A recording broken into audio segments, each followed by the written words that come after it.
We are recording. Thank you, sir. Okay, I'd like to call to order the City of Sumner Council Study Session. The date is the 22nd of February and the time is 6:01. I would note again that City Hall remains closed during the Governor Inslee's Safe Start order. Actually, it's a different order, but consequence of the COVID-19 pandemic, the public has been invited to attend this meeting virtually by using the Zoom meeting access information that's included in the city's website and on the council agenda. I would note that all council members are present. We only have 3 items before us, but they're big items and very involved items. So let's get started. The first one has to do with the street tree code amendments. Mr. Wilson, who do I hand this off to? Mr. Wilson? Actually, we're going to turn over to Mr. Dahlem. Mr. Dahlem, sir. Good evening, Mr. Mayor and council members. My name is Mike Dahlem, Public Works Director. Luckily, I'm not doing this all by myself. I got plenty of help. Derek Barry will be joining us. Andrew Leach and Andrea Marquez will be participating in this presentation. One of the city's strategic plans is having a safe and efficient transportation system. We want to be a walkable community, and we're also a Tree City USA. To help us make sure we're meeting those strategic plans, we hired JMJ, consultants JMJ here local in Sumner, to help us review our current code, look at our review of policies and how we're implementing them. And before I go any further, I meant to share my screen, so I'll do that now.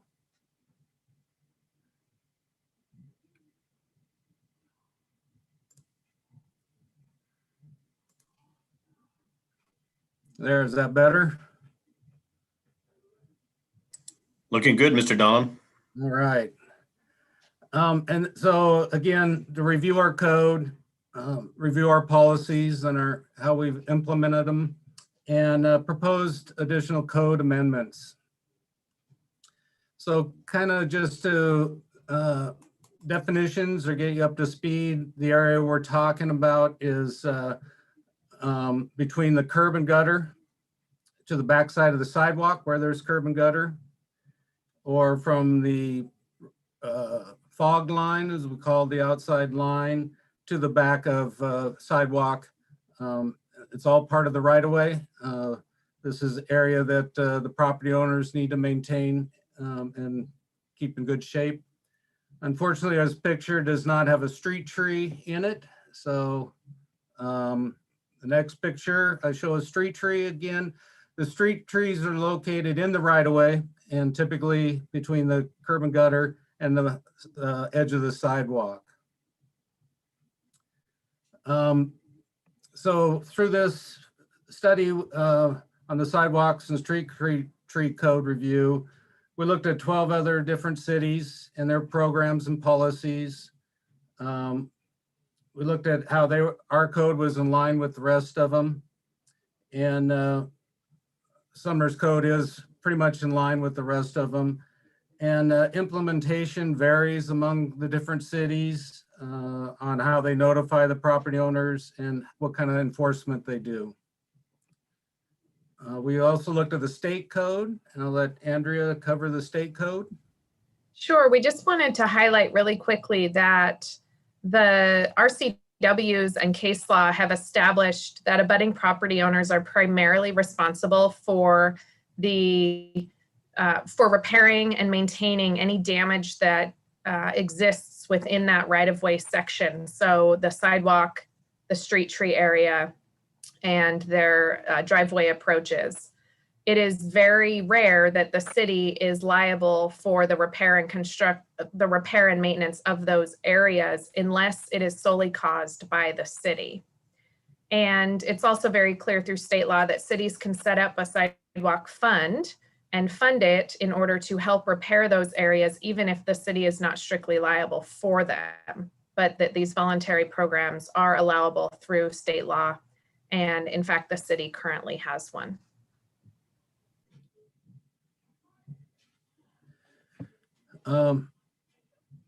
Again, the Just a second, Mike. Patrick, you have your hand is raised. Yeah, I have a question in regard to the liability or the liability versus responsibility part.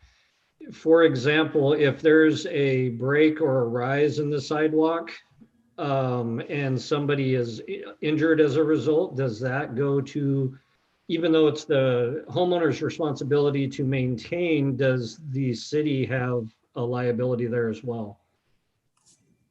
The short answer to that question is yes, possibly. We all know that generally speaking, the city will be named if litigation stems from any injury that happens on the public right-of-way. And the city has a responsibility to maintain safe pedestrian and vehicular rights-of-way. But by pushing the burden onto the abutting property owner, the city is really only responsible if it's on notice of an issue with the sidewalk. And so the liability is not such that no matter what, the city is responsible and liable. So similar to like a neighbor's tree over the fence line, if they're on notice, is different than if it hasn't been mentioned. Correct. Okay. All right. Thank you. Welcome. So in addition to the state law, our code also assigns the property owner responsibility for the area between the sidewalk and the roadway. Our code identifies procedures to notify property owners of deficient sidewalks, allows a non-compliance hearing if corrective action is not taken. We also include a discretionary voluntary sidewalk program and an ADA improvement program. Our code also permits the formation of an LID to actually repair sidewalks in different areas in a group, small group area. And it also evaluates sidewalk repair needs using technical data, separation, vertical difference, and the condition of the sidewalk.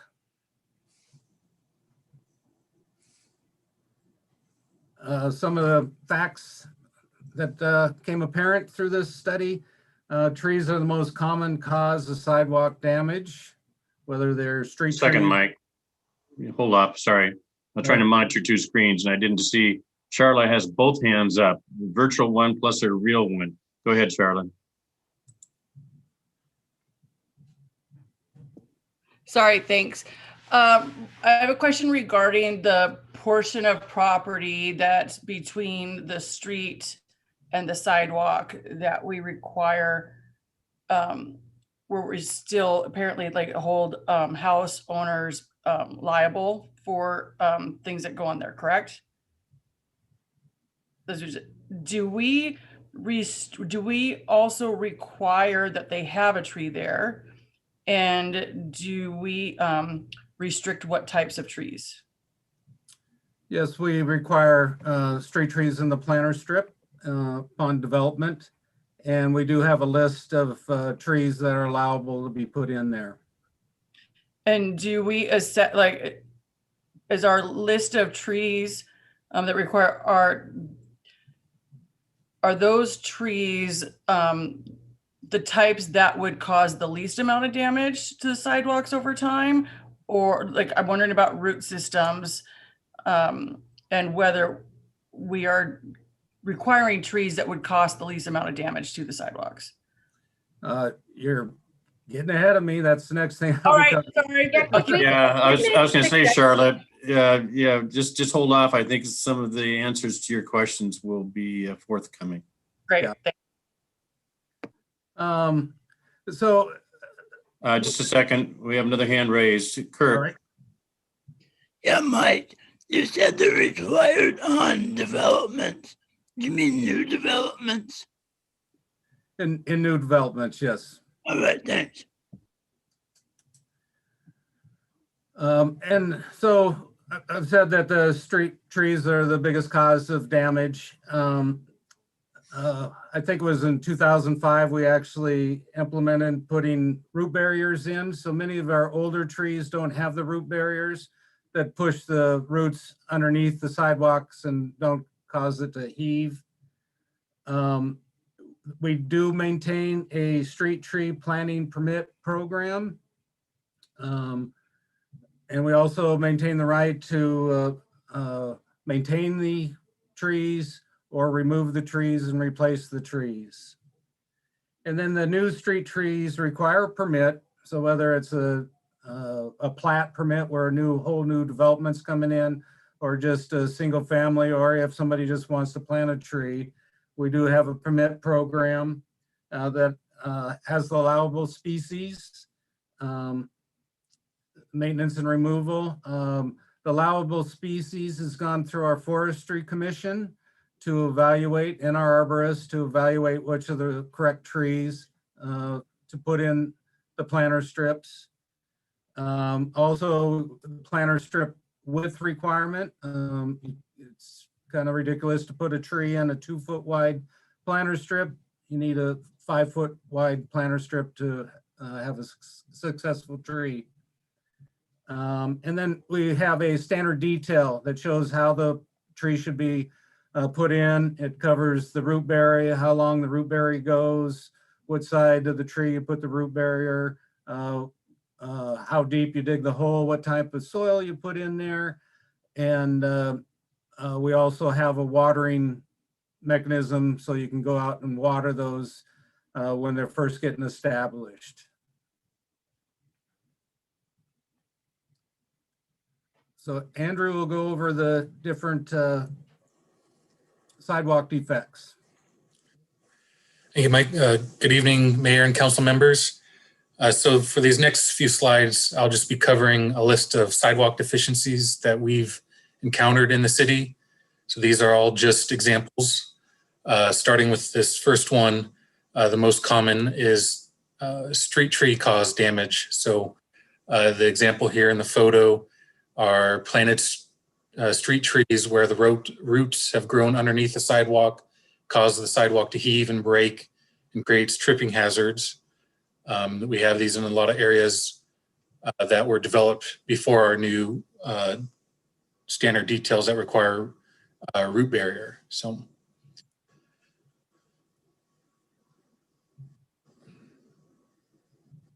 this next one is an example of a non-ADA conforming cross slope. This one's at a driveway approach. ADA requirements require cross slopes, sidewalks, and approaches to be less than 2%. So in this example here, it's far greater than 2%. A normal procedure to fix this would be to pull that whole driveway approach out, lower it so it's almost level with the street, and have ramps on either side, and then as well as cut back on the driveway itself to ramp down to the flatter concrete approach.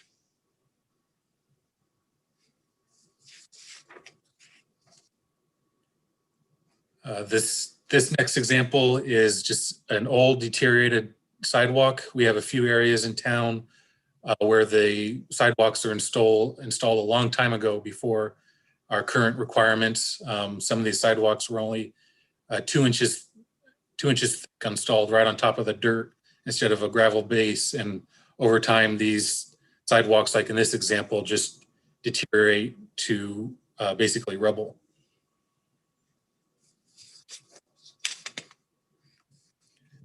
This example is where there are no ADA compliant curb ramps, where this is where we just got a curb at the corner and forms a barrier for wheelchair users.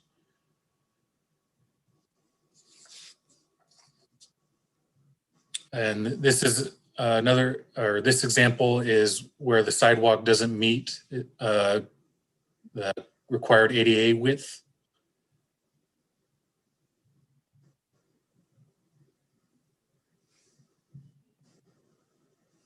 And then this example is just where we have no existing sidewalk on our streets.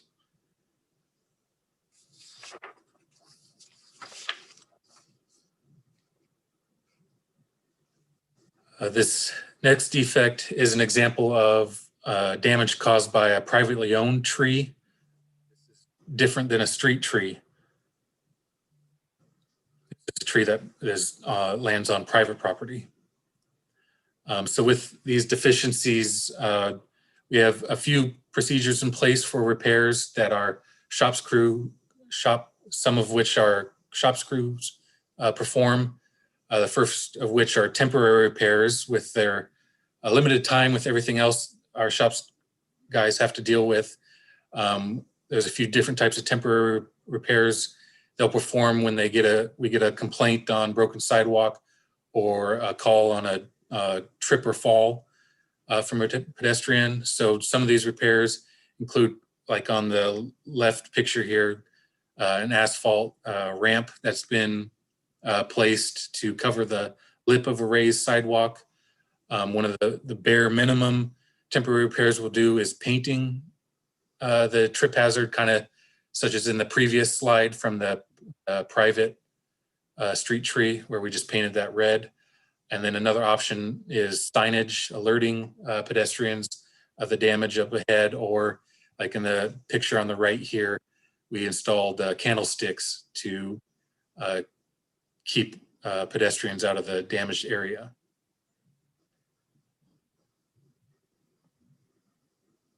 And then when we have a little bit more time with our shops crews, we have permanent repairs where one option is for our shops to use our sidewalk sucker that we purchased a few years ago. That's the sidewalk sucker being used there in the picture shown. The other option is we hire a contractor to perform the repairs or replacement. We've had quite a few CIP projects these last few years, and as well with the Sound Transit funding, replacing sidewalks around town.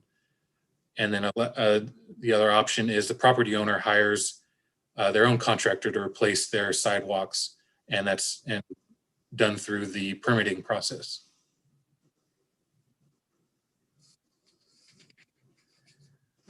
So currently our sidewalk defect rate ranking is in our code, and it's based on vertical and horizontal separations. So we go out there and count the cracks and measure the width of the cracks, the height of the separation, and certain scores go towards it.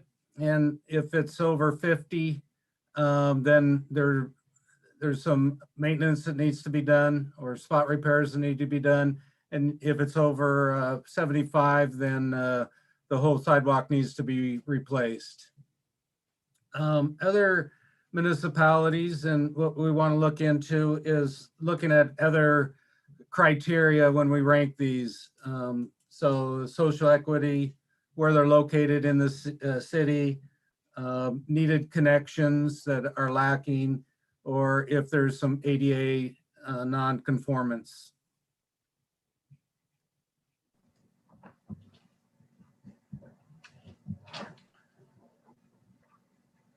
So for the street tree portion of this, some examples we've seen in town that have created issues is tree topping. For us, the rule is street trees, don't top them. If it's your private property and you really want to damage your tree, go for it. The issue we've been having is homeowners will do it sometimes themselves, or they'll hire a contractor or a tree expert. And what they do is they severely cut back the limbs just above the stubs or the branch collars. And these trees, unfortunately, are probably gonna have to be taken down. We've had about 14 or 15 so far this year that have had this kind of damage. So this is one thing we've really addressed is the tree topping. Next slide.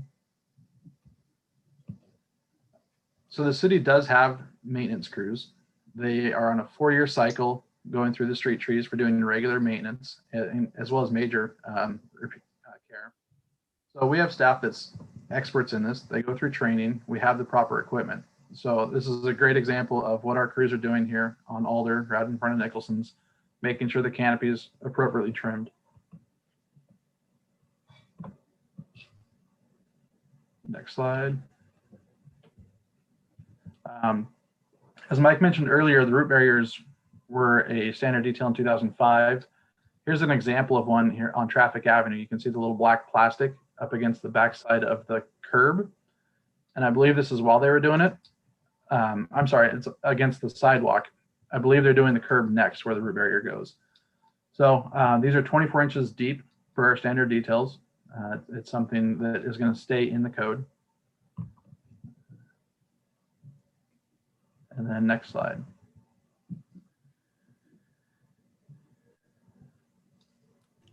Sorry, that was my cue and I missed it. So through the studies that we've been doing with JMJ and all of the various departments, we've identified some proposed changes to our current sidewalk code.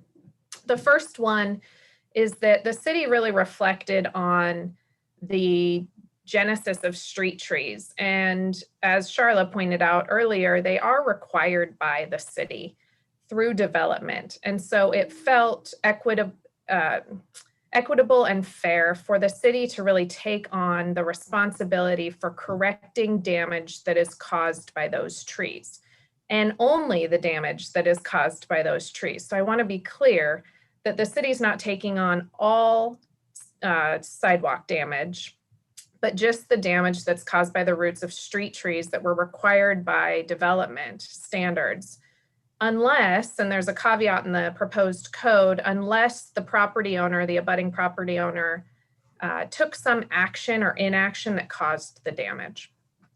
The second is that there were a number of definitions lacking in our code and clarifications that we needed to make. So you'll see in your packet tonight that there is an entirely new definition section that will help property owners and the city alike understand which definitions apply to these code provisions.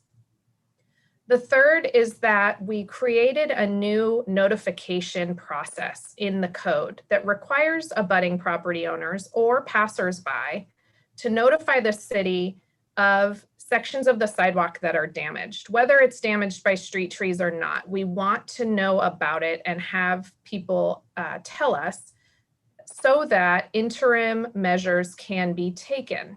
It's not always going to be the case that our crews have the time or the money to go out and repair a sidewalk section that's damaged by a street tree right away, but they may be able to go out there and paint it. They may be able to go out there and do that asphalt ramping that Andrew showed you earlier. They may be able to put signs up that make it conspicuous that there is a trip hazard. So there are a number of things that the city can do when they're on notice of a damaged section of sidewalk, but we need the property owners to help us with that. We simply do not have the resources to go out and scope the sidewalks all over the city. So we've created that process in the code. We've also created a new process regarding violations or how we notify abutting property owners of their responsibilities and give them appropriate timelines to correct damage. Now, again, this is damage to the sidewalk not created by a street tree. So if they had a large truck that drove over a curb and it crumbled the curb, or if there's an old deteriorating sidewalk, or if there's some other obstruction in the sidewalk, snow and ice is a perfect example. On the sidewalk, we have now established a very clear process to notify the abutting property owner of their responsibilities and clearly outline the timelines in which they have to comply. And then last but not least, the code had this really old, very rarely used non-compliance hearing in front of the city council for these sidewalk violations. And if you all recall, probably 2 years ago now, you made it very clear to staff that you would like to be removed from any appeal hearings or review hearings that aren't required by law. And this is one of them. So we're removing that old non-compliance hearing before the city council. And instead, we are going to approach all sidewalk damage cases through SMC 1506, which is our code enforcement policies. And there are a number of very flexible approaches that the city can take in trying to rectify code enforcement issues. And this is just one of them. So there's notices of violation, there's voluntary correction agreements, there's civil infractions, And it can even escalate all the way up to criminal charges, depending on the nature of the issue and the property owner's response to the city's notice. So that's the proposed changes to the sidewalk code, and your packet will more clearly explain those in red line form.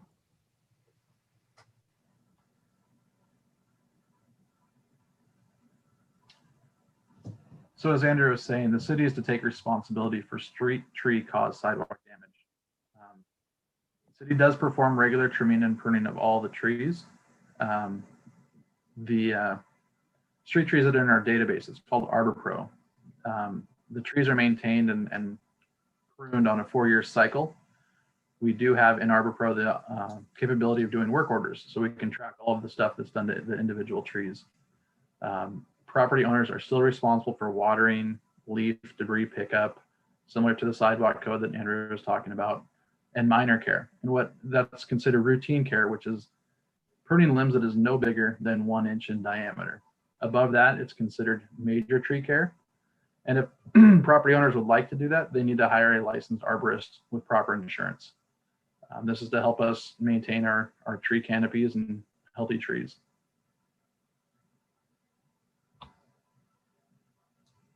And then I think Mike's gonna go over the next steps.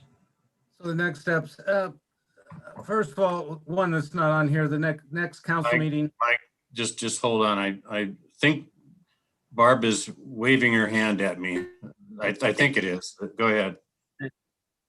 So is there a cost for the permit for those trees? Yes, it'd be minimal. And that's one of the goals we had, is that this becomes more friendly for residents as well as staff and less burdensome to do. Okay, thank you. What do you define as minimal? It was like $30 or something. Okay, We've thank you. proposed, yeah, it And there's depends on the insurance type of coverage. permit. I'm Yeah, sorry. Sorry, Andrew, go for it. Sorry, Derek. I just wanted to speak to the actual code change. It depends on the type of permit, but and it also limits it depending on if you want to take out 10 trees, I think it limits it to $250 total, no matter how many trees you're taking out. So I believe it's $30 per tree for removal. Okay, that's at least that, from my standpoint, is a nominal, number. We're gonna have Kathy, and then we're gonna have Cindy. Okay, I might be jumping the gun too, but are there different rules for downtown? Right downtown, the trees on Main Street in that Yes. area? There are some designated street trees. Those are staying the same as they are. There's some on Thompson, Alder, Main, Ryan. Those are staying as it is in the code, where we're still responsible for all maintenance of them. And the discussion of removing trees, we still have a procedure that's currently in the code, where it's evaluated for health or nuisance. But those aren't things that have changed. Okay, thank you. Go ahead, Cindy. Okay, I think mine is for Andrea. Andrea, on the clear enforcement process, I didn't notice in our packet where there was the rules or when you're at a violation or in trouble about your trees. Is that why when you go over to that other code, the 1506, is it the same rules and the same procedure that you're going to bring over to trees and sidewalks, or? Yeah, that's absolutely right. So what we've done is just by reference, send people back to SMC 1506, which is our code enforcement procedures. And that chapter of code has a number of different ways that we can approach violations. And it's very flexible, it's fact specific, and it's more accommodating to property owners than the sidewalk code was. So what we wanted to do was make it consistent with how we treat other code violations that aren't street tree or sidewalk related, so that we could be really consistent. But are we real clear about what violations are then? I mean, I suppose someone else is going to report if they're walking on the sidewalk and just probably don't even know who lives in that home, might report it. So how would the person in the house, where would they look to know if they were breaking a rule or in violation? So the first step in that process is when the city's notified of a defective section of sidewalk or a damaged section of sidewalk, the abutting property owner or multiple owners in some cases will receive notice of the issue. So the city will have that responsibility and we'll let them know exactly what the violation is, how long they have to fix it, etc. It's not going to be that they're blindsided with this responsibility.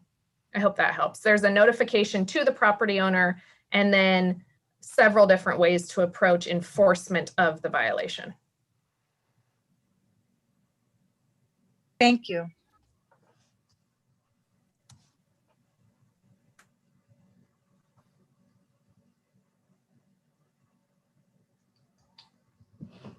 Mayor, you're muted.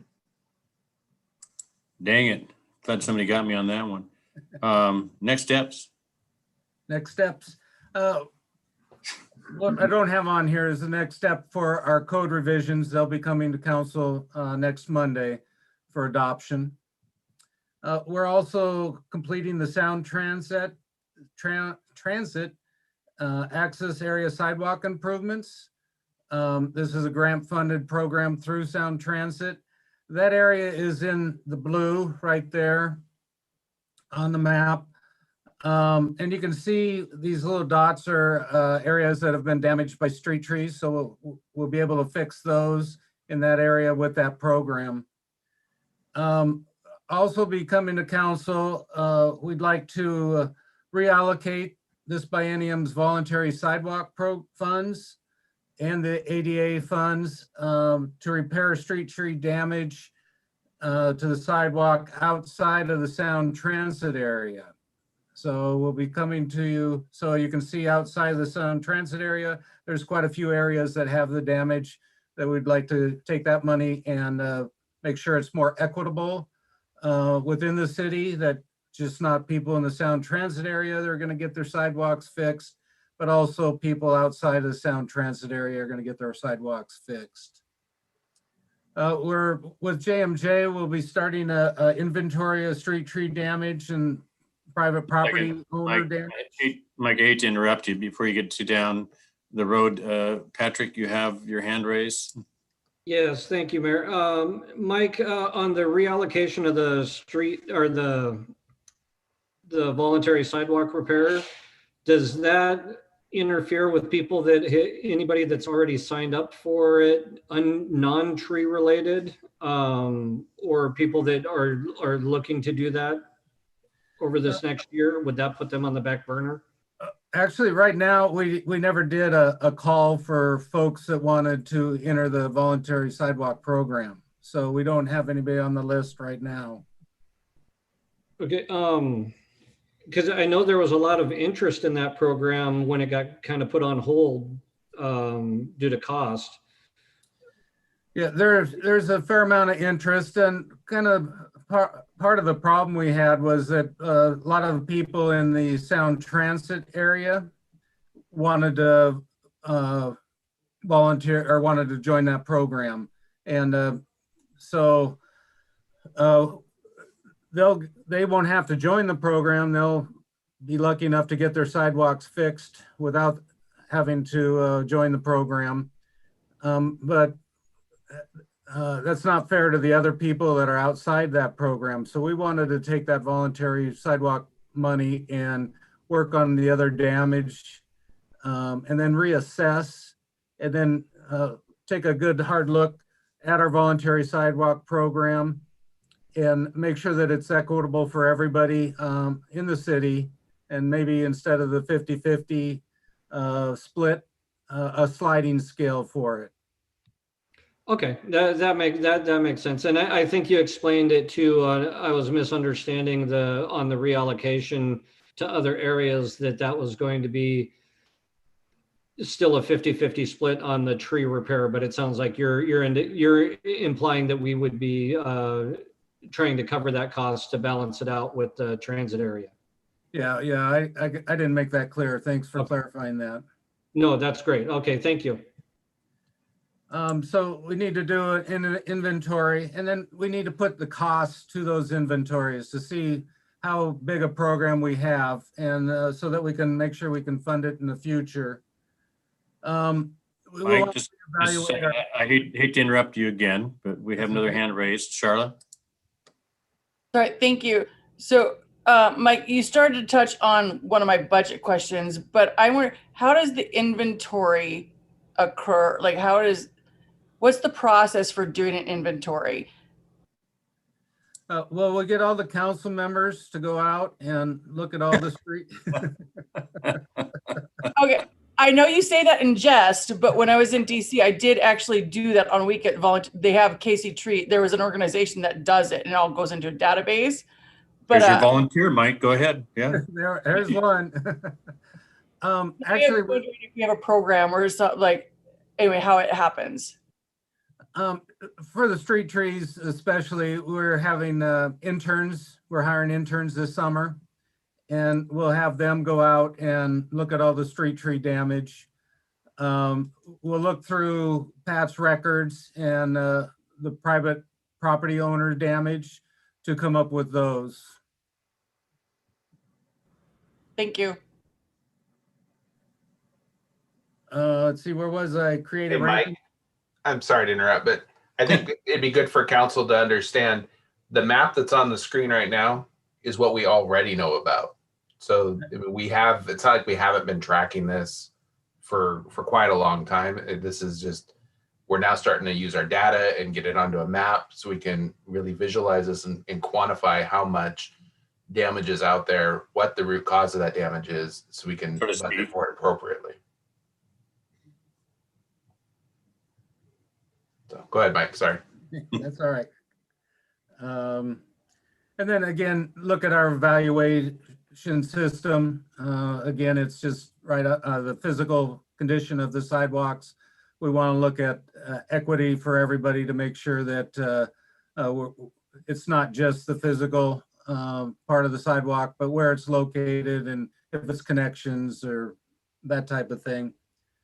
And then, you know, this is going to be an ongoing thing. There's still trees out there without root barrier.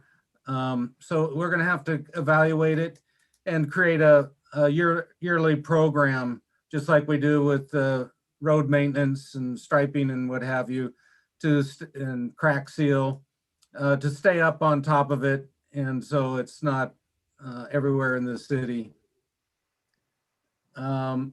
And then Derek, you want to handle the last one? Sure. So a big part of the street tree update will be public outreach. A lot of residents don't realize what they're responsible for or how to take care of it. So Dan Gates has been voluntold that he'll be doing some videos that'll be put on the city website of how to take care of street trees, as well as some hints for people to take care of their private trees, as well as the permit process that you'd have to go through. We're also going to be working with Carmen and Lana about doing newsletters and maybe some inserts for utility bills, just whatever way we can make it more reasonable for the residents. So that's where I personally like the little videos on the website, a little 2-minute video of here's what the city does. Here's what you can do as a property owner. Here's stuff that you can do on your own trees. Don't do this on our trees.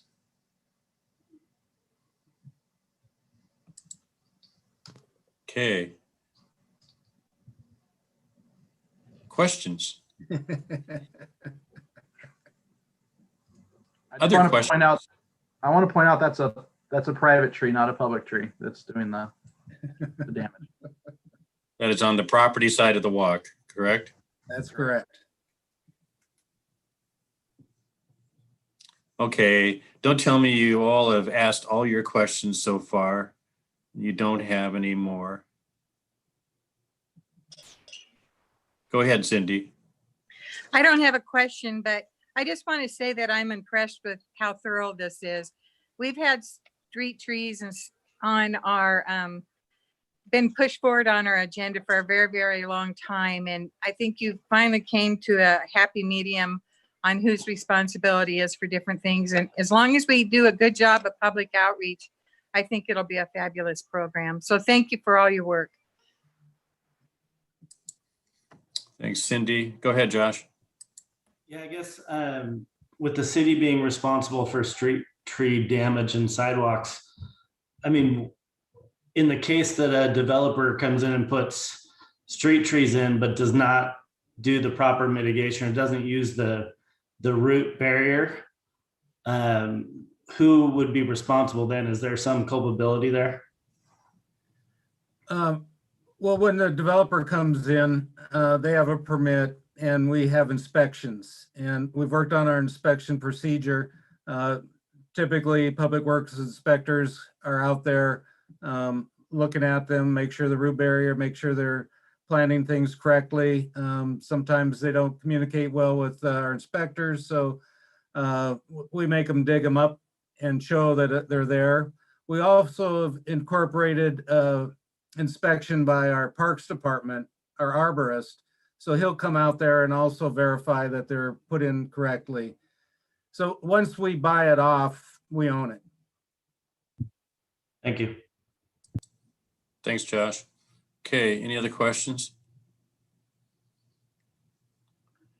I encourage you, if going back to what Cindy said and the amount of work that's been done, just go look in your packet at the proposed redlined version of city code.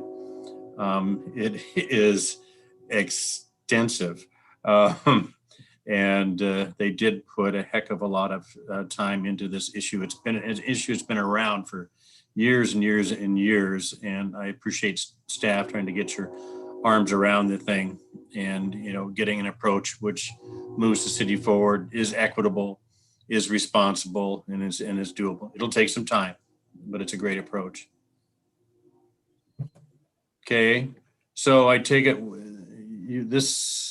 you have a proposed ordinance change, and this is going to be coming before the council at its next regular scheduled meeting. Is that correct? That's correct, Mayor. City Attorney. I just wanted to point out that this is intended to be at the very next regular council meeting. So if there are any proposed changes to the red lines that are in your packet, it'd be really great if we could talk about that tonight. Otherwise, this version will be before you all for vote next Monday.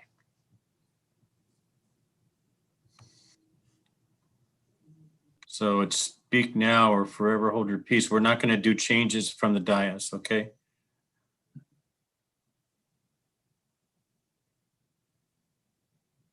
Go ahead, Kathy. I just want to say I'm good. Nice work. I'm good. Okay. Kurt has a thumbs up. Catch that. Okay. Yep. So is Barb. Hey. Okay.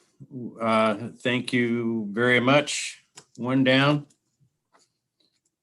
Now we move on to 2764.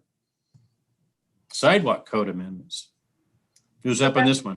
We actually just covered both of those topics. Want to do both of them? Okay, good. Just want to make sure you had anything extra. You know, we can't get done too early on this thing, you know, we're going to have to stick around. Council rules, procedures. Who's up on that one? I'll introduce it, Mayor. Okay. Tonight, staff put together some proposed changes to the council rules, primarily to address the council vacancy procedures. You know, we had some of the process that was not memorialized in your rules, and we feel that there's some great benefit to making sure that it's part of your rules so it's consistent moving forward. So with that, I'll turn it over to City Attorney Marquez, who will go through those proposed changes. I will share my screen here so we are all looking at the rules together.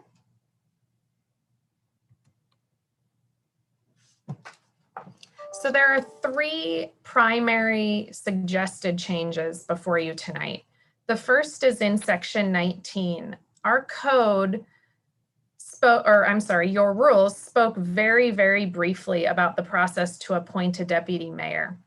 And so what we did is we pulled from the process that we just went through to fill a council vacancy in terms of taking nominations, requiring a motion and a second to close them, and then voting by roll call. And we implemented a policy to appoint a deputy mayor into the rules. So if anybody has any questions or issues with the proposed rule change, be glad to discuss that before moving on to the next one.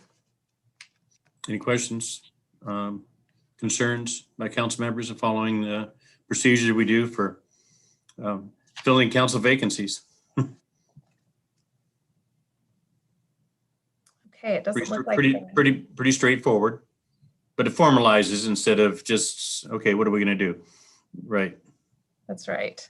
And I Okay. apologize. The first is actually in section 13. I got a little bit ahead of myself. And this is to reflect what we are all experiencing. Oh, Just a second. Charla's raised her hand. Go ahead, Charla. Sorry, yeah, before saying yes, we're all good or not good, I just want to clarify that these are guidelines and can be adjusted for different types of situations. Like, it's not really code, but it's more guidelines for the next time that this happens. so the council rules are really your operating rules of procedure. And at any point in time, a council member can move to set aside the rules and proceed in some other form or fashion. But for the most part, these will be the operating procedures moving forward once once the resolution is adopted. So it's not as flexible as I think you just inferred.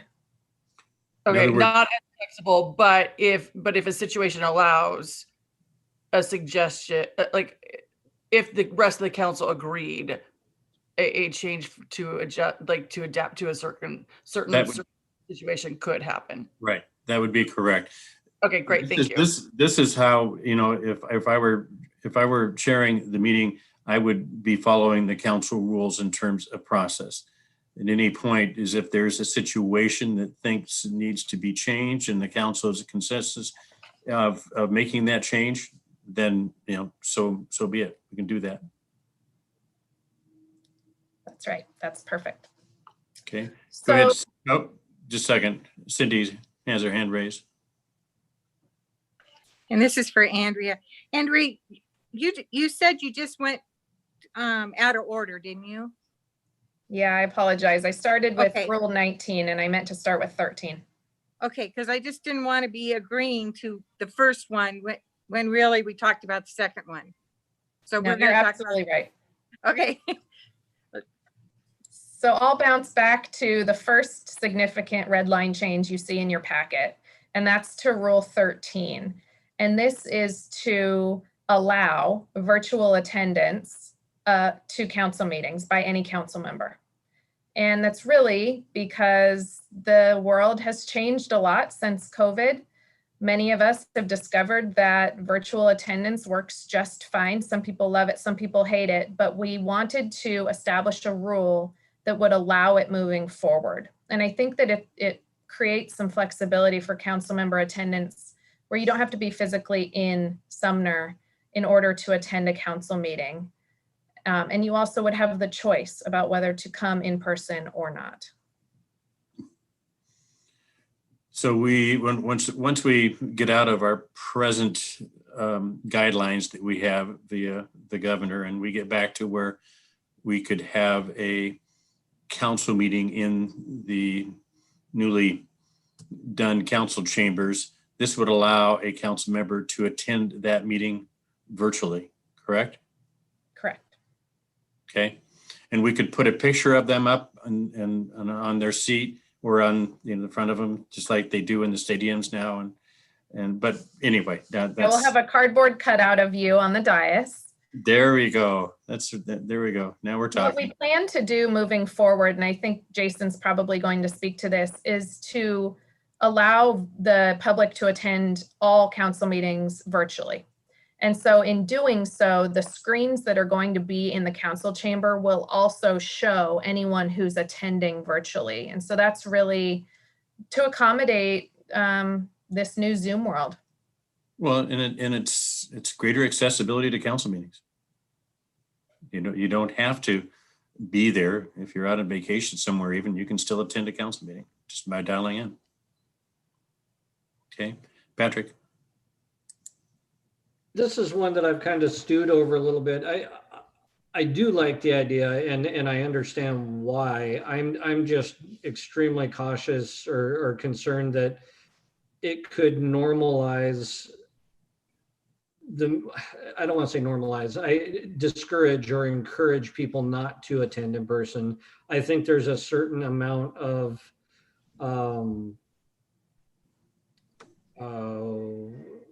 trying to think of the word. There's a certain amount of formality to being in person for the meetings versus the Zoom meetings. But at the same time, I love the idea of opening the meetings up to the public virtually, especially the interacting part. But I guess it's not more of a comment than a concern. That I just hope that it doesn't discourage the in-person attendance. And I would say, Patrick, that, you know, just like anything else, we tend to make decisions thinking this is the decision into, you know, the next 20, 30, 40 years, when in fact, as you go along and you make a decision and then you follow those rules and you see how it turns out, council always has the prerogative in the future to change the council rules to deal with any particular situation. And I do recognize that. I do like the idea that, you know, if we try it this way and it's not working, and let's say we have one or, because it would be kind of embarrassing to have one or two council members actually show up in person and have a crowd full of people there to address council. That's my concern. That's part of my concern. But if we can always change. Right, and I would think over time, if that happened, that council member would probably hear about it. Anyway, we have Kathy, then Cindy. Go ahead, Kathy. So who is responsible for handling this? I mean, are the people on the dais going to be letting people in and asking the questions, or is it going to be a designated person somewhere else? That could be important. The mayor's going to leave the meeting and it's going to have the deputy mayor have to handle the electronics. That's what I was afraid of. And yeah. To answer that question, staff will Thank be you. running and kind of proctoring the meeting just like we do today. All right. Thank you. Go ahead, Cindy. I guess my question is for someone to attend by Zoom, do they need to call ahead and have a reason for that? So would we want to place a limit on that then? Because I don't think we should elect someone who's only planning to just come virtually every week. I think there's a lot lost in that. So I guess I felt like maybe when I first read it, that it was for if you went on vacation, but there was a very important vote you'd been part of all the learning of and needed to attend, you would call and say, I plan on attending virtually, but not that every week someone just decides they don't want to put on clean britches and they just come by Zoom every week. So I guess I want to understand what you're hoping will come out of this. I'm sorry, Cindy. I was self-consciously. I looked down to see what pants I was wearing. They're clean. Yeah. I go ahead, Jason. Let's see what your response is to this. You know, staff's thought was, you know, if there's a council member that, just like you said, is out of town maybe for business or vacation, and there is an important vote that they want to make sure they're a part of, this would give them the opportunity. The other situation I can think of is long-term medical needs. You're unable to attend due to medical reasons. If they wanted to attend virtually for a period of time, this would allow them to do that. I definitely hear all of your concerns about, you know, you don't want an elected official always attending virtually. So if you guys have some suggested changes you'd like to make, we're happy to make those changes. But definitely with the public attending virtually, staff highly recommends that we continue going down that path. Well, I'd like to give that some thought, because sometimes there's those rules that you can't attend more than 3 times in a row, that you need to then appear in person or something. But I hadn't thought about it ahead of time. So I would like to give that a little bit of thought and maybe get back to someone on that. But Are you planning on trying to pass this next meeting? Not with all these comments. And we could include language that says council members are encouraged to attend all meetings in person, but have the option or the ability to attend virtually. I think that sounds like good language because it's laying out what's actually expected of the council member. And then, so they may have, their conscience may guide them a little bit along that route. So thank you. Okay, we're going to go in the following order. We're going to go Kurt, and then we're going to go Charlotte, then we're going to go Barb, and then we're going to go back to Patrick. Go ahead, Kurt. Yeah, I just hope one of the options is I don't feel like being there. I have the same concerns. And whether my britches are dirty or not, I can sit behind my desk and nobody would know. So, I have the same concerns. Thanks. Thank you, Kurt. Go ahead, Charlotte. So I appreciate this discussion and conversation. And as council members process this, I just wanted to put in my 2 cents. I feel like residents and constituents can decide if it, this is my take, no one has to agree, but they can decide whether it matters to them, whether someone's joining via video or in person. I think until we get, for instance, let's say like herd immunity, we don't know vaccinations, it might make sense at some point to rotate to only have 3 members in person, 4 members at home, and vice versa, or rotate them. I'm not concerned about micromanaging how any of us, how my colleagues like participate in meetings. It makes sense to me that we have requirements that we must participate in meetings, but if we're not requiring that people testify in person every time, why require council member? I just don't want to legislate. My take on it is that I'm not interested in legislating for every unknown situation, and to each his own is my take on it. Okay, thank you, Charlotte. Go ahead, Barb. Well, I think in my case, I would think if everybody else is at the meeting, once we're able to meet in person, that I'm not likely to sit here at home because I think I would feel totally disconnected from what's going on. So, but this may be a few more months that we need to meet by Zoom. So it's working and we are able to get our business done. So I just think we kind of see what happens when the time comes. Thanks, Barb. Go ahead, Patrick.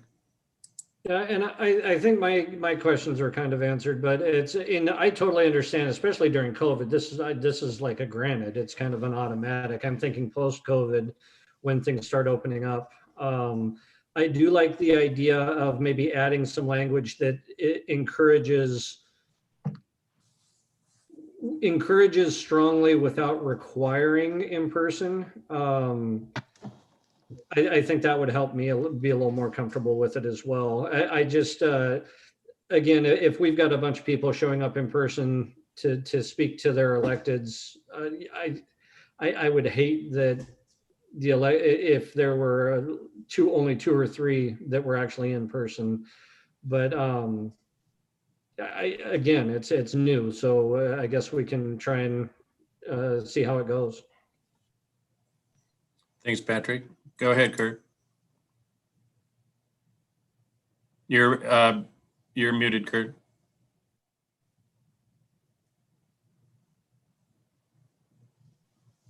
Sorry about that. My comments were based on post-COVID. Thanks. Go ahead, Andrea. Oh, Councilmember Hamilton has a comment. Okay, go ahead. Go ahead, Josh. I just want to say I can't wait to get back to in-person meetings. I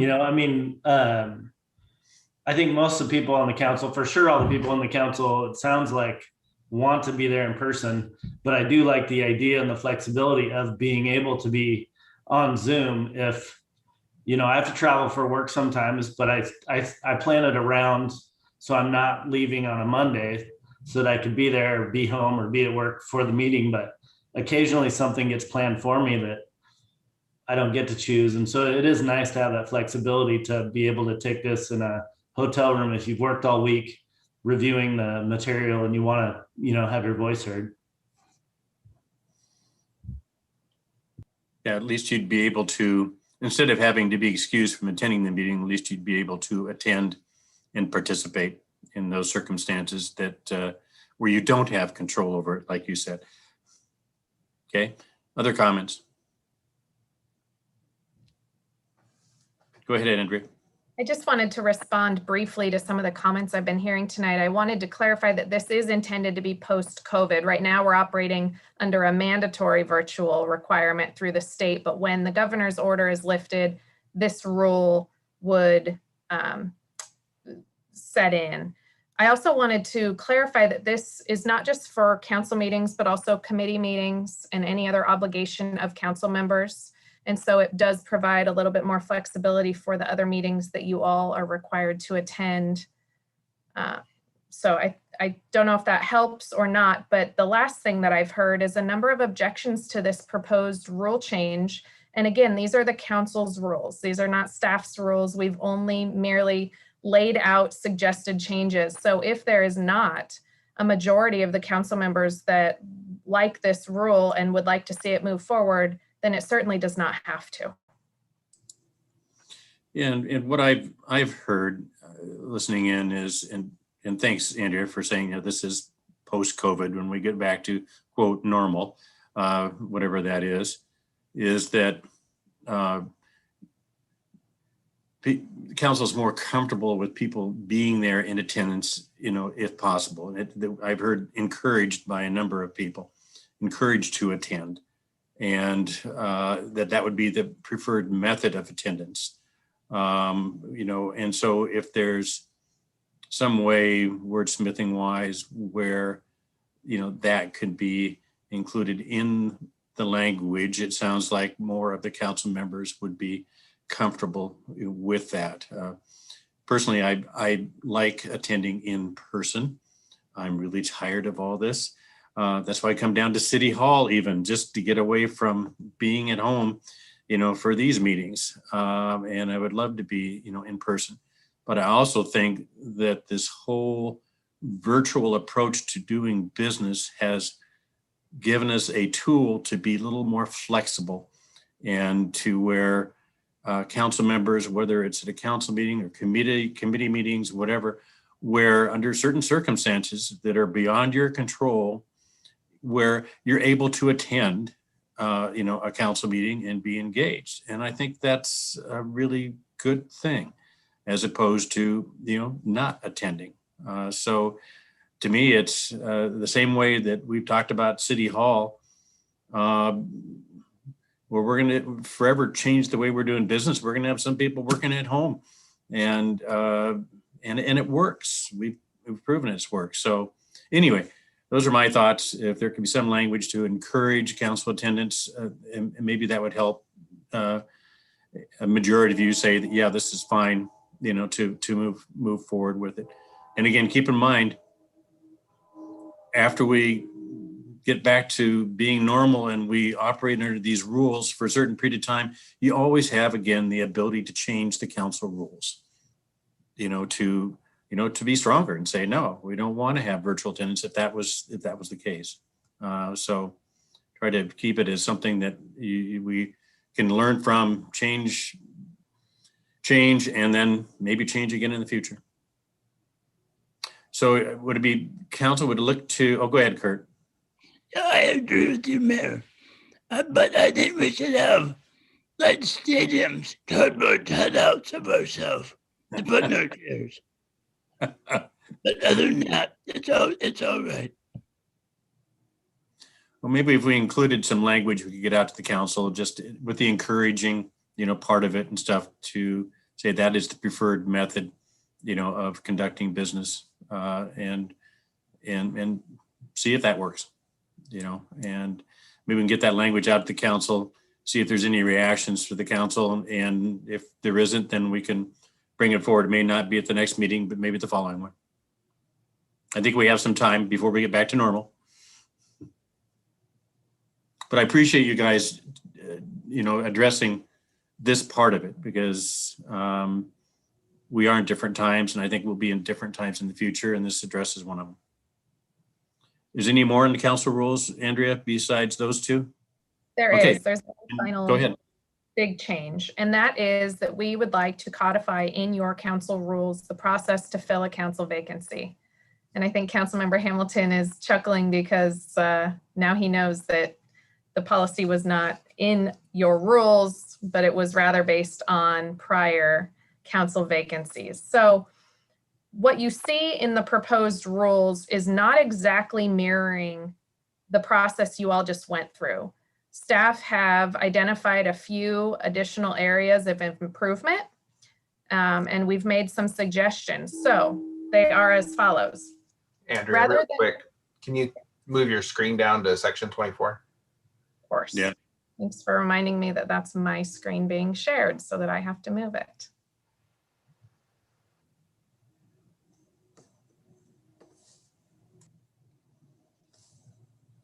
The process that we followed recently was that we held a special meeting to conduct council interviews, take nominations, and then vote. That seems to be an odd thing to do. And so what we're suggesting in these rules is that the council interviews take place at a study session so that you all really have time to take it in, ask the follow-up clarifying questions that you want, and then you aren't forced to make nominations and vote that same night. You can have some time to really digest the various applicants and the interviews that you just heard, so that at the very next regular council meeting, you would take action. Or if there were other time sensitive matters, you could push it out to a future subsequent meeting where you would open the floor for nominations, take the nominations, and then vote, and follow the same voting process that you all followed recently to fill the council vacancy. So that's the big change that we're proposing through these rules, is to split it up into two separate meetings so that you aren't forced to make that decision on the same night that you just heard the interviews. It's very much like how we separated public hearings from the decision on that topic. And we made the decision come at the next meeting so that you don't have to make a decision immediately. Okay, just call on Kathy in a second here, but so at the study session, it'd be a little bit of a change because you'd be able to ask questions at that point. Is that correct? The process would be very similar to what we just went through at the special meeting, in terms of either having the applicants interview in person and then having the 3 minutes of follow-up clarifying questions, or doing like we did this last time and having them pre-recorded, show them at the meeting, and then allow council that follow-up time. It's just that we didn't think you all wanted to have to make that decision on the same night that you heard the interviews. So we're proposing this splitting of the process. Yeah, I guess my point is that normally we'd have engagement by the public, or applicants at a council meeting. In this case, we're using a study session to really have the interviews and the follow-up questions from the council, and then following up at the next council meeting with the rest of the action.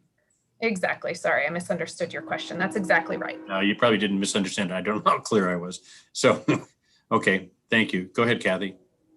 Thank you. That's just all I have to say. Thank you. This is a lot better. That was way too much to chew on, all on the same night. So thank you. It's good. Go ahead, Barb, and then Cindy. Yeah, I agree, because I know after hearing the applications or the interviews, it was kind of like, well, let me think about it. Then all of a sudden we were having to nominate somebody and vote. So it didn't really even give you a chance to kind of review things. So I think it would be good to have it on two separate nights. Thanks, Barb. Go ahead, Cindy. I also agree that it's a very reasonable and good suggestion. It gives us the time to, a lot of the applicants had really good points, and it'll give us time to do that, weigh the plus and the negative and the weigh and this, give it some thought back and forth. So I'm really in favor of this added change. So thank you for working that out. Thanks, Cindy. Go ahead, Patrick. Yeah, I like the idea as well. Kind of like what Councilmember Botetto was saying, that the video, at least for me, I found in some cases some significant differences between what came in on paper versus how folks presented themselves, and that goes a lot. That puts different weights into your individual decision process. So having a little more time to digest that and compare the in-person video versus the what's in writing, and I think that definitely is helpful. Thanks, Patrick. For the record, I might notice that Kurt had his thumb up.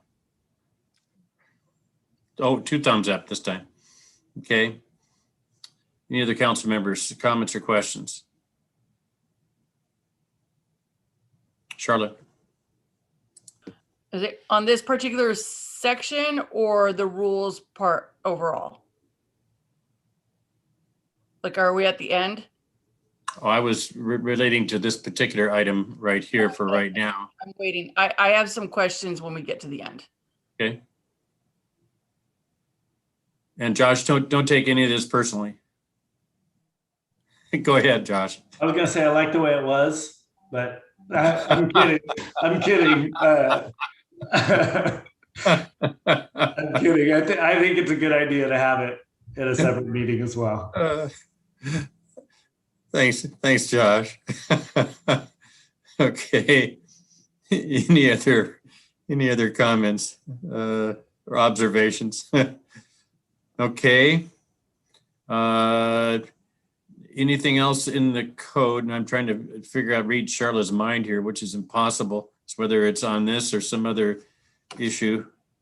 Anything else, Andrea, in terms of code changes? Nothing from me, but I did want to open the floor because these are council's rules. Are there any other suggested changes that council would like to see incorporated before this comes back to you? I think that's what Charlotte was waiting for. I also have a question. Do you have a question or something you want to add to the council rules? Question on what's been presented or an additional? No, additional change. Okay, then we'll hear from Charlotte, then we'll go to Barb. Go ahead, Charlotte. Andrea, for your screen, I would appreciate it if you could go to section 15. Sure.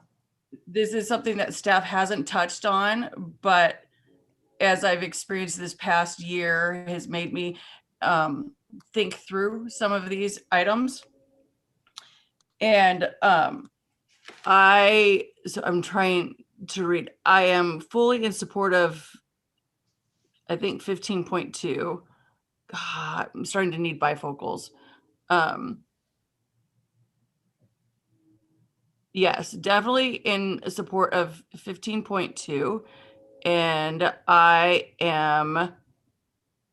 need to read in half support, I think, of 15.1. Where so certainly where if we post and like if we write anything that we need to make it available for recording for the purposes of public records, etc. I also think that, yes, I think it's very fair that we, out of respect to one another, need to acknowledge in any correspondence that we are representing our own individual or personal view and not the view of council if council has not taken a vote on a position.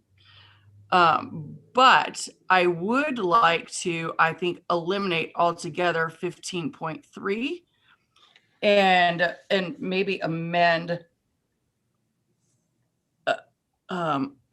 as possibly as needed. I think it's 15.1. Sorry, I can't see it, but I'll just get to the point and then, like, rather than worry about the technical piece, I think that it is not a person's job to represent someone else's point of view. That's up to the majority or to council. I would never want someone in either, it doesn't matter whether it's in the minority, but I would never want someone else to take it upon themselves to represent my point of view. I feel like that's my job, my obligation. And so I'm a little concerned about how we put that responsibility on a person who doesn't share the same view. I wouldn't want to leave it in their hands. So that part concerns me. And I would like to eliminate 15.3 altogether, because I don't think, say for instance, if Councilmember Reed and I felt differently about a position, and we all know how active like Councilmember Reed is so it's not like, it's not my job or anyone else's job to work harder than the other person, nor would I expect Councilmember Reed to give me a heads up so that I can try and undermine him if he wants to reach out. It's not my business. I have a feeling that when this was created, when council was not functioning well with one another. But I'm not interested in all of us micromanaging one another's behavior or interests. I think we have to me, it's almost disrespectful to one another, and we are undermining one another's autonomy to have viewpoints. If you want an example, when this came up, I had specific views when county council was challenging the structure of the health, the Department of Health. We could have taken a position, we had opportunities to sign on. We just didn't have one. And I did not provide any comments in writing. I chose to comment orally. And when I did so, I led with, I am commenting as an individual, not representing the city of Sumner. To me, that was sufficient. I'm not sure that I should have felt required to call every council member or put it in writing to let everyone know that I had an individual and independent viewpoint, as long as I respect all of you enough to make it clear to everyone else that I'm only representing myself. Let me read the language. As a matter of courtesy, letters to the editor, or interviews, or communication by a council member of a controversial nature which do not express the majority opinion of the council. So in the case that you were talking about, I don't think the council have taken a position on the health department at all.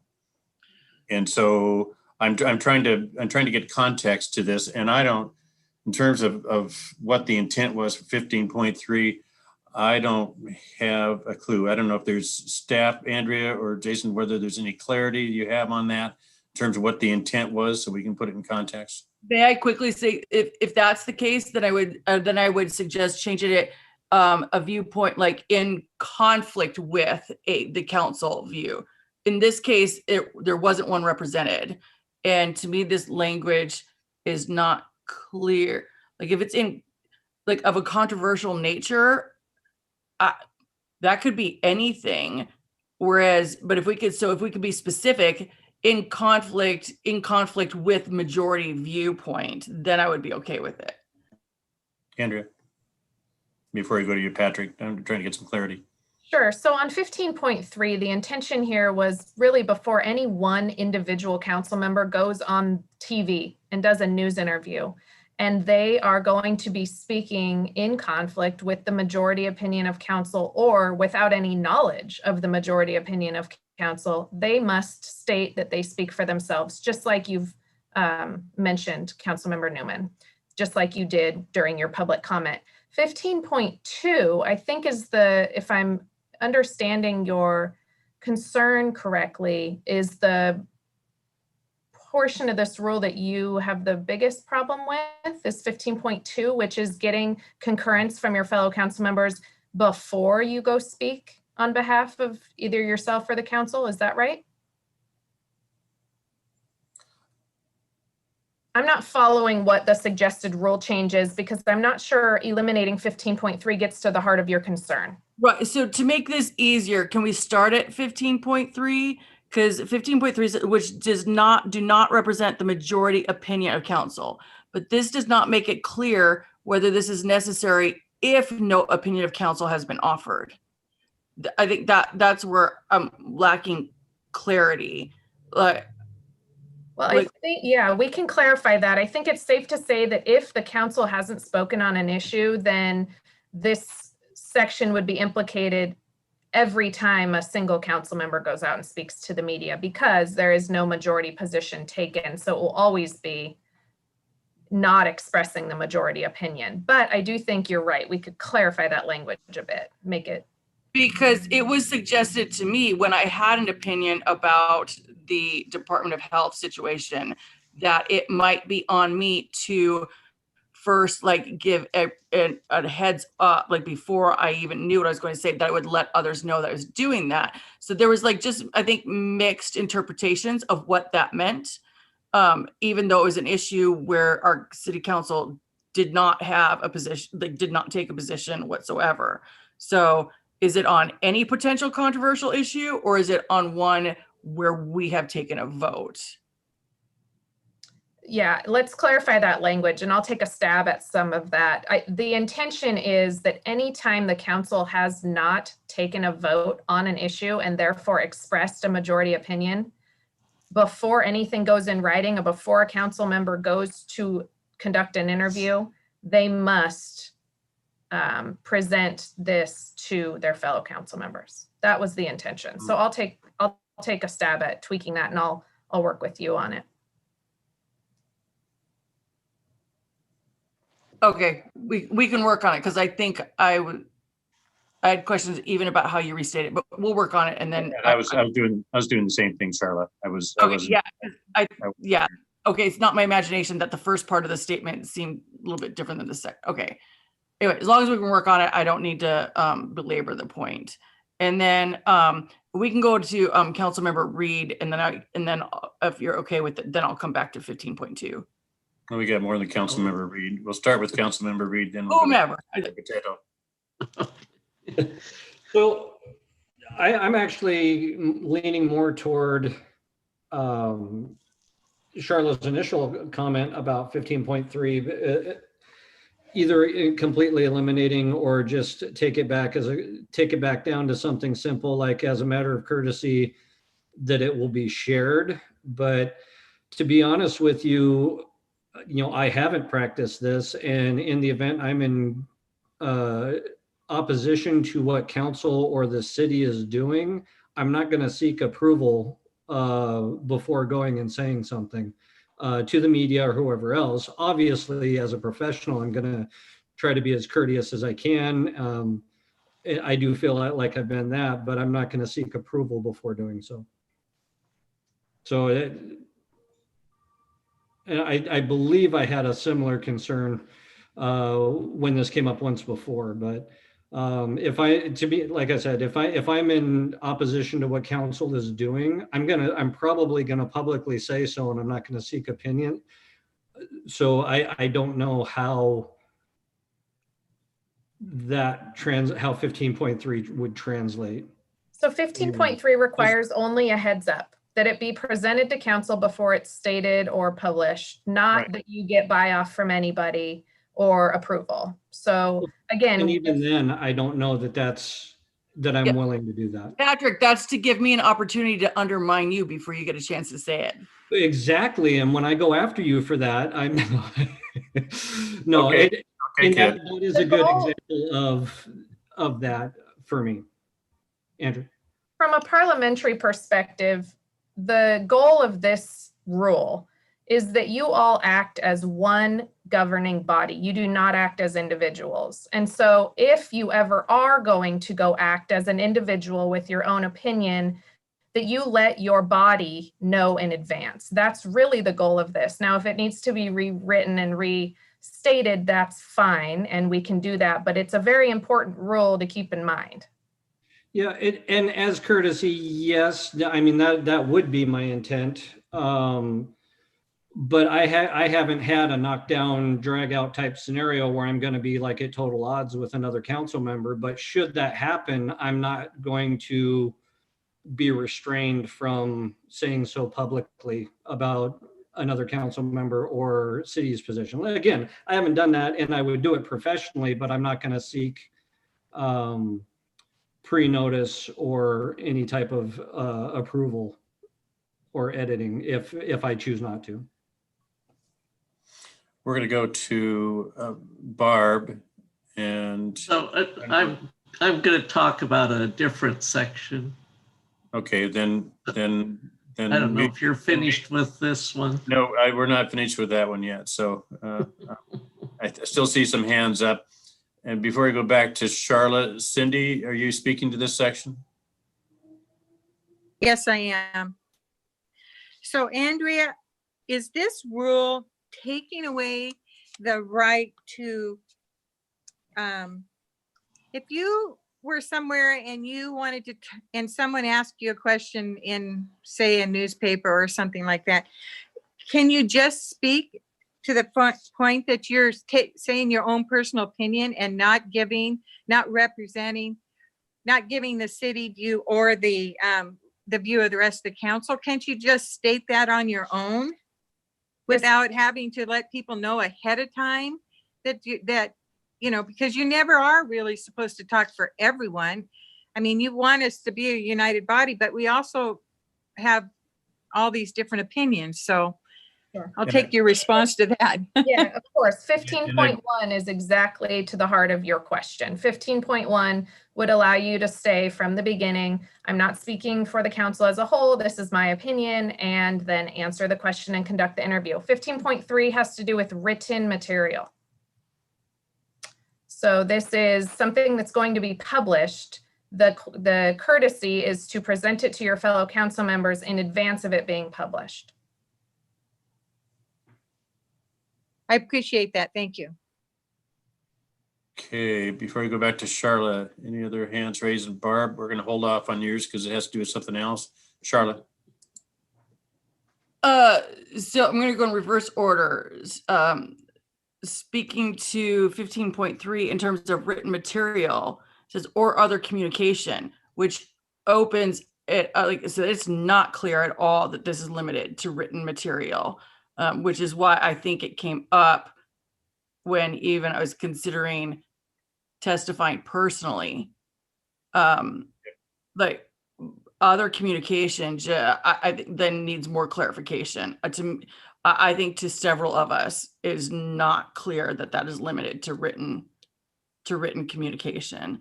And for instance, also like emails are not addressed in there, you know, and anyway, I'm just not comfortable with 15.3.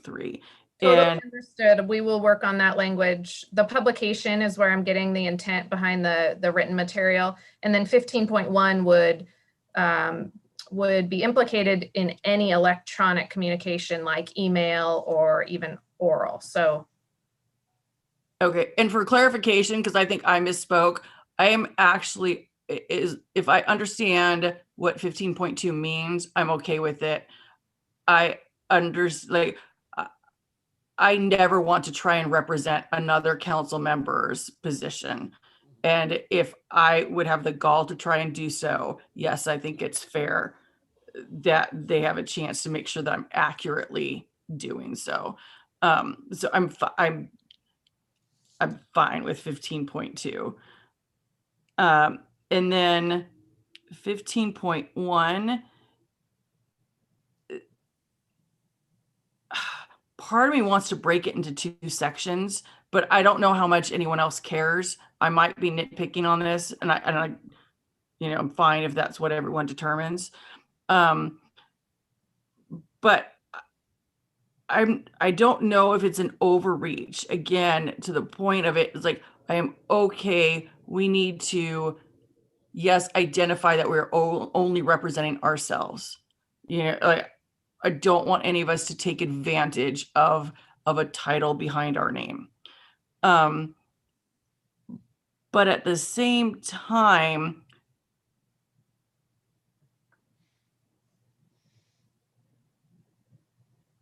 well, okay, never mind. As long as we get rid of the requirement that we have to share, like that we somehow need permission or a heads up to other council members. That's my biggest thing. And by the way, and I respect everyone. It's not that I don't want to share my opinions. I'm not worried about sharing my opinions, but there are times, well, first of all, I don't want to micromanage your guys' behavior any more than I would want you to do mine, as long as we are respectfully, as long as we are not taking advantage of our own positions and we are respecting everyone else's views. And to me, this gets into sort of micromanaging individual behavior. Okay. Any more comments on that one before I go to Barb? And who knows what she wants to talk about? Go ahead, Barb. Okay, I want to go to section 20 about city council committees.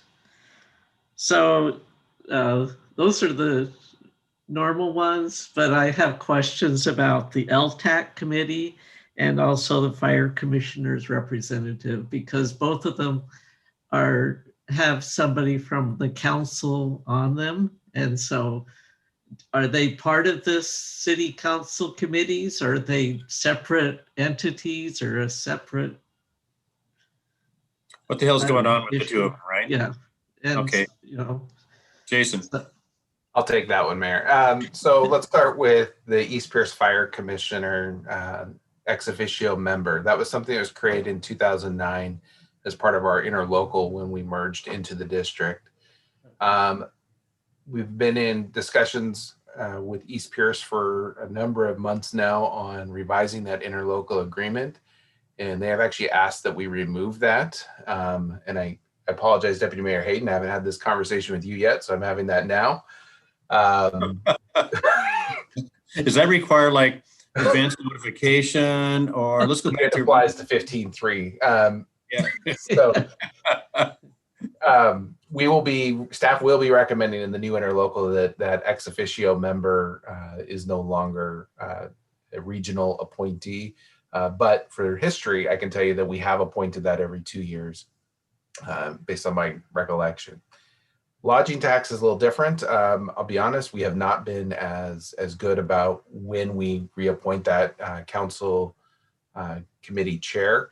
I know Councilmember Hochstetter has been the chair for a number of years, and we are committed to, we should be doing that annually as part of the normal lodging tax advisory committee appointments. It's really going to be up to council if you want us to do that annually, or if you'd rather us treat it as a regional organization committee, even though it's only an internal one. So kind of interested to hear what you have to say. In any case, there's action taken by the council, though, even for the LTAC. It isn't up here in the council rules, but action is taken by council to put the members on the LTAC. And are they only, is it just one council member and then the others are from the industry, or? So the lodging tax committee is made up of 4 members, 2 of which are from the, and this is all set by state law, by the way, 2 of which are representing organizations that are authorized to collect the tax. So those are hotel or like vacation rental folks. The other 2 have to be recipients of the money or eligible to receive it. They don't have to be getting money from us necessarily. And then we have 1 elected official who serves as the chair. And Mayor, to go back to the statement you just made, we have done elections in the past, but we have not been diligent about when to do those. So I do think it would not be a bad idea to get that in the rules somewhere, so we're consistently applying that. And especially if it's part of our sort of our structure, if we're to be if somebody's supposed to be chairing that committee, then it seems like it should be added in there somewhere. Could certainly do that. Good catch. Mayor, does the council have a preference of whether we appoint every 2 years like we do a regional committee, or if we do it annually at the same time we appoint the committee members themselves from the public? Thoughts? I would say every 2 years, but Cindy probably has the, has the most knowledge. Cindy? I think it should probably be a 2-year position. Did you say that we annually appoint the other people, Jason? Yeah, that's correct. Under state law, we have to appoint our lodging tax committee members annually. But we usually appoint them for more than 1 year. No, we've actually been doing it annually for a while, and that's why you'll see. No, some but I mean, changes. you can appoint the same person. Yeah, yeah. Correct. What I'm getting at, Yes. because there's some understanding that it takes. I think there's some value in being there for more than 1 year, I guess is what I'm getting at, is that even the outside members that we have, they gain valuable experience by having been part of the process the time before. And I don't think you want to just re-educate, bring someone in and have to re-educate quite so often. So I think 2 years would be a nice situation. So I hear you saying, Cindy, is that you would be in support of having the LTAC appointment included in the council rules for a 2-year period. Yes. Which would mean, Mr. Wilson, is that when we get to the annual, because you're still going to do the LTAC committees annually, because you don't know for sure who's going to actually be there. Sometimes these people change in terms of the hotel representation anyway, and that you would be doing the remainder on an annual basis. Correct. My recommendation would be if we appoint every 2 years, we would then appoint a replacement or reappoint Councilmember Hochstetter next January when we do the rest of our regional appointments. And then we would continue with our committee appointments every April. As you know, we always try to get all of our commissions and committees to have expirations in April. So the public ones would all be in April. Okay.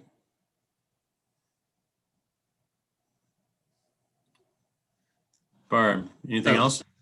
No, I just think it, needs to be in our rules. So that's, I'm good with having it added for like when we appoint everybody in January. Okay. Okay, go ahead, Cindy. I have a question for Andrea on this section 17, the conflict of interest. And Okay.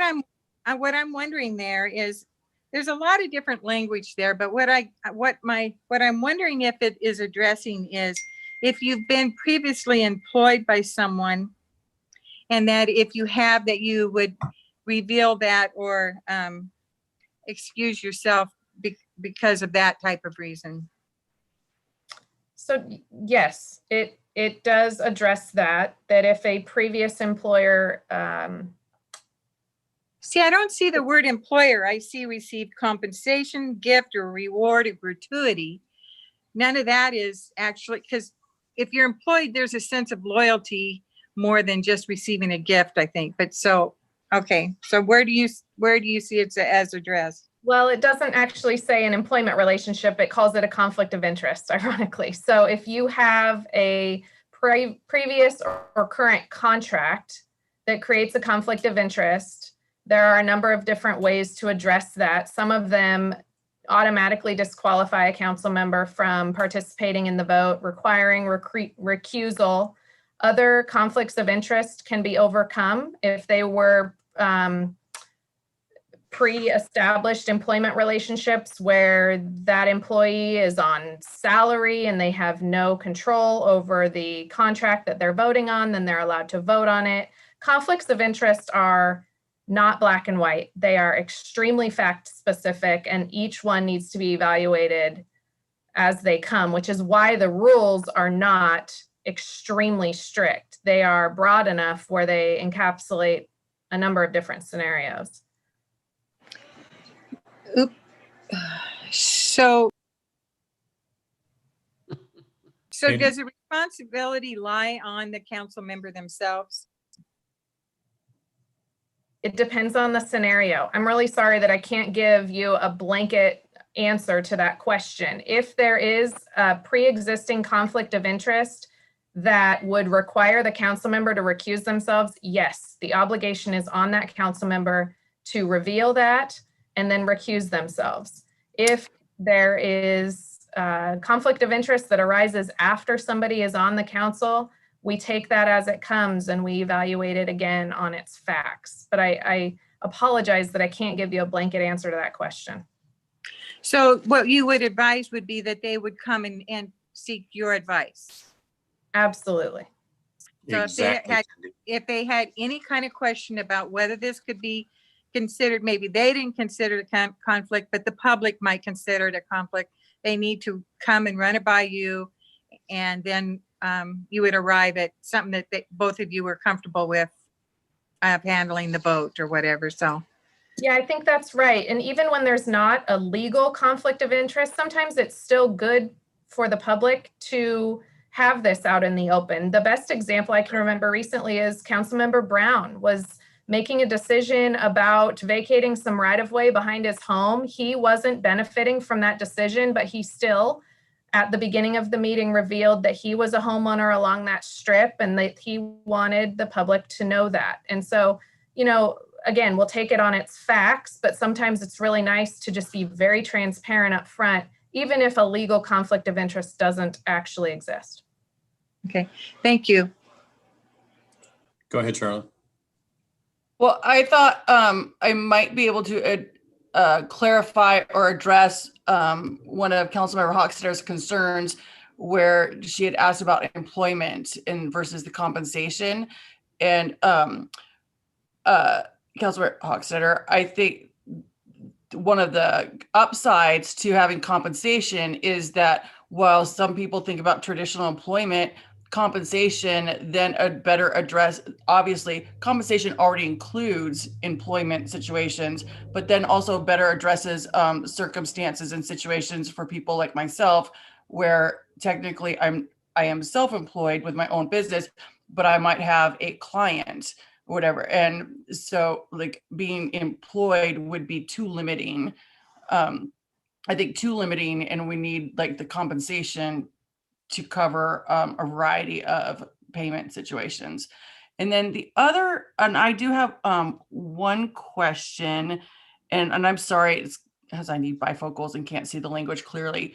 Does this address both where we ought to identify, like acknowledge a potential conflict? And also, does this distinguish, because sometimes I think we just need to acknowledge it. And then there are other circumstances where we might need to identify when it requires recusal.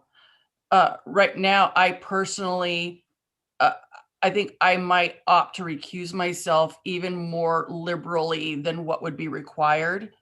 But I don't recall, and I can't see right now if we make any kind of distinction or clarification there. Well, that's a really good point. There is a very important distinction between that. I think the rule is fine as written. The first line of 17.2 says that mayor and council members shall excuse themselves from consideration of any proceeding in which they have a direct or indirect interest. So that's the requirement of recusal, right? And then that rule goes on at the end to say, if such conflict exists, the affected council member or mayor shall excuse themselves and leave the council chambers prior to any briefing, hearing, discussion, or other consideration. So that's the opportunity prior to recusal to make that announcement and reveal the conflict of interest, if I understood your question correctly. Okay. And then what if there's actually no requirement, but there might be perceived like where technically there isn't one, but there might be a perceived one. I'm assuming there's no problem for me to voluntarily recuse myself from a vote, like without explanation or without needing to go into, like if I want to play it on, like if I want to be overly cautious. I think that's very smart in certain circumstances because the court of public opinion or the public may perceive a conflict where one doesn't legally exist. So what would happen is exactly right. You would announce that you may not be an objective voter on this topic. And for that reason, you are choosing to voluntarily recuse yourself, and you would make that announcement at the beginning. Or even if I am objective, just respecting that people may not. May not appear you as being objective. Right. Like they may feel otherwise, and I can just opt to recuse. And we don't need rules around that. Like, No, we can write a rule in there about council member discretion related to conflicts if you'd like, just to close that gap, but I don't think it's necessary. That's always a council member's decision. Although we would want the announcement prior to that decision to be made, because there is a rule in here that says that no council member may abstain from voting. So it's very important that this is not abstention. It is instead voluntarily recusing yourself for a perceived conflict.